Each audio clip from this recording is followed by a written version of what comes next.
పులులు ఈ పేరు వినంగానే అందరికీ ఎంతో కొంత ఎగ్జైట్మెంట్ ఉంటుంది. చిరుత అనే పేరుకి అంత సిగ్నిఫికెన్స్ ఉంది. భారతదేశంలో చిరుతలు ఎక్స్టింక్ట్ అయిపోయి దాదాపు 70 సంవత్సరాలు అయిపోయింది. కొంతమంది కథనాల ప్రకారం 1947లో చివర మిగిలిన చిరుతలను కాల్చి చంపేశారని హంటింగ్లో, కొంతమంది కథనాల ప్రకారం ఛత్తీస్గఢ్లో ఒక చిరుత హంట్ చేస్తూ కనిపించిందని 1952లో, మొత్తం మీద 70 సంవత్సరాల క్రితం వరకు కనిపించాయి, ఇప్పుడు కనిపించట్లేదు. ఇండియాలో చిరుతలు ఎక్స్టింక్ట్ అయిపోయాయి. ఇండియాలో ఉన్న చిరుత వెరైటీ ఏషియాటిక్ చీతా. ఈ ఏషియాటిక్ చీతా కొన్ని మాత్రం ఇప్పుడు ఇరాన్లో ఉన్నాయి. IUCN అంటే international union for conservation of nature and natural resources కథనం ప్రకారం ఏషియాటిక్ చిరుతలు ఇప్పుడు క్రిటికల్లీ ఎండేంజర్డ్ స్థానంలో ఉన్నాయి. అయితే చిరుతలు ఆఫ్రికాలో కూడా ఉన్నాయి. South Africa, Namibia, Zimbabwe, Botswana ఈ దేశాల్లో చిరుతలు ఉన్నాయి. వాటిని ఆఫ్రికన్ చీతాస్ అంటారు. ఈ ఆఫ్రికన్ చీతాస్ మాత్రం వల్నరబుల్ లిస్ట్లో ఉన్నాయి. వీటి నెంబర్స్ కూడా బాగానే ఉన్నాయి. అయితే మన అదృష్టం ఏంటంటే చిరుతలు ఇండియాకి మళ్ళా రాబోతున్నాయి. కానీ మన ఏషియాటిక్ చీతాస్ కాదు, African cheetahs. India, Namibia memorandum of understanding ఒకటి చేసుకున్నాయి. దీని ప్రకారం నమీబియా మొత్తం 8 చిరుతలను భారతదేశానికి ఇవ్వబోతోంది.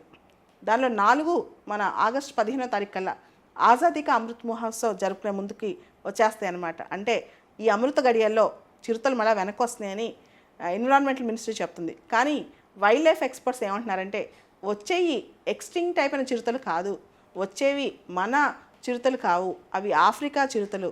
కాబట్టి ఆఫ్రికా చీతాస్ మాత్రమే వస్తున్నాయి. రీఇంట్రడక్షన్ అని చెప్పకండి, ఓన్లీ ఇంట్రడక్షన్ అని చెప్తున్నారనమాట. యాక్చువల్గా నమీబియా మనకి అవి అమ్మట్లేదు. యాక్చువల్గా చిరుతలు అమ్మకూడదు, వైల్డ్ లైఫ్ ట్రేడ్ చేయకూడదు అనమాట. అవి ఓన్లీ డొనేట్ చేస్తున్నాం. దీనివల్ల wild life conservation, biodiversity conservation, tourism protection, అంతేకాదు లోకల్ కమ్యూనిటీ లైవ్లీహుడ్, ఇలా అనేక అడ్వాంటేజ్ ఉన్నాయి. ఇంతకీ చిరుతలు ఎక్కడికి వస్తున్నాయి? మధ్యప్రదేశ్లో కూనో నేషనల్ పార్క్కి చిరుతలు రాగానే ఇమీడియట్గా నేషనల్ పార్క్లో వెంటనే అక్కడే ఇంట్రడ్యూస్ చేయరు. ముందుగా వాటిని దానికి అలవాటు చేసి ఆ కమ్యూనిటీకి, ఎందుకంటే లోకల్ మేనేజ్మెంట్ కానీ ఆ ఏరియా మేనేజ్మెంట్ కానీ అది కూడా చాలా ఇంపార్టెంట్ అనమాట. సుప్రీంకోర్టు యాక్చువల్గా 7 సంవత్సరాల పాటు ఈ చిరుతల్ని భారతదేశం తీసుకురావడానికి బ్యాన్ చేసింది. లాస్ట్ స్టే ఇచ్చిందనమాట. లాస్ట్ ఇయర్ స్టే ఎత్తేసింది. సో ఇప్పుడు చిరుతలు వస్తున్నాయి. అసలు ఇండియాలో చిరుతలు తేవాలన్న ఐడియా ఎప్పటిది? 1970 దశకంలో ఇందిరాగాంధీ గారి ప్రభుత్వం ఇరాన్తో సంప్రదింపులు జరిపింది. చాలా చిరుతలు ఇండియాకి తీసుకురావాలి, ఇండియాలో చిరుతలు కనపట్లేదని. కానీ అది అంత ఫ్రూట్ఫుల్గా కాలేదన్నమాట. తర్వాత 2010 నుంచి ప్రయత్నాలు జరుగుతున్నాయి. సుప్రీంకోర్టు స్టే విధించడం ఇవన్నీ జరిగాయి. ఇప్పుడు మళ్ళా చిరుతలు భారతదేశంలోకి వస్తున్నాయి. భారతదేశం సౌత్ ఆఫ్రికా నుంచి కూడా చిరుతలు తెచ్చుకుందామని ఆ ప్రపోజల్ కూడా ఉందన్నమాట. మొత్తానికి చిరుతలు మళ్ళా ఉత్సాహపరచబోతున్నాయి. అయితే చిరుతల్లో ప్రత్యేకత ఏంటి? మీరు గమనిస్తే ఇవి బిగ్ క్యాట్స్లో ఒక వెరైటీ, కానీ లైన్ కన్నా టైగర్ కన్నా చిన్నగా ఉంటాయి. చిరుత 0 to 3 సెకండ్స్లో, అంటే వితిన్ 3 సెకండ్స్లో 120 కిలోమీటర్ స్పీడ్లో పరిగెత్తగలదు.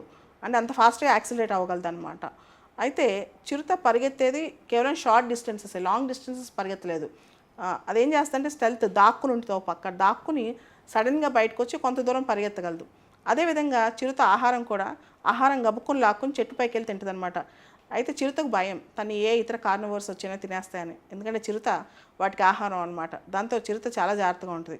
మీరు గమనిస్తే చిరుత మొహం మీద బ్లాక్ డాట్స్ ఉంటాయి.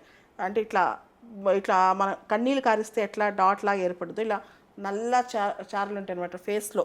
అలాంటి చిరుత ఒంటి మీద పైన ఆరెంజ్ కలర్ స్కిన్లో బ్లాక్ డాట్స్ ఉంటాయి, కింద పొట్ట భాగం తెల్లగా ఉంటుంది అనమాట. ఓవరాల్గా చిరుతలు అనేవి ఇప్పుడు మనం ప్రొటెక్ట్ చేసుకోవడం, బయోడైవర్సిటీని కన్సర్వ్ చేసుకోవడం లాంటిదే. మధ్యప్రదేశ్ ప్రభుత్వం వాళ్ళు పోస్టర్ రిలీజ్ చేశారు, చింటూ చీతా అని చెప్పి. చింటూ అనేది ఒక మస్కట్ పేరులాగా పెట్టి చింటూ చీతా తిరిగి వస్తుంది భారతదేశానికి అని చెప్పి ఒక పోస్టర్ కూడా రిలీజ్ చేశారు మధ్యప్రదేశ్ ప్రభుత్వం వాళ్ళు. ఎందుకంటే కూనో నేషనల్ పార్క్ వస్తున్నాయి కాబట్టి. ఓవరాల్గా చీతాస్ జాగ్రత్తగా రావాలని కోరుకుందాం.